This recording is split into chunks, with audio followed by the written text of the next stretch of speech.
Totoo bang 4 days na lang ang pasok ng mga empleyado ng gobyerno? Kasama bang DepEd?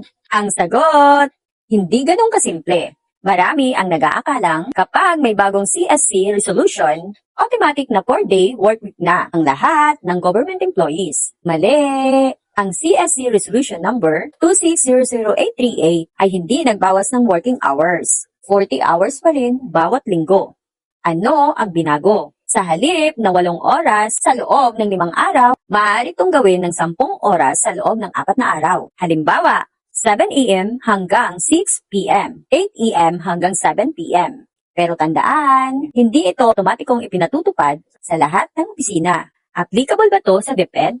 Sakop ang DepEd ng Flexible Work Arrangement policy ng CSC bilang isang national government agency. Pero, hindi ibig sabihin nito na lahat ng guro at paaralan ay maaaring nang mag 4-day work week.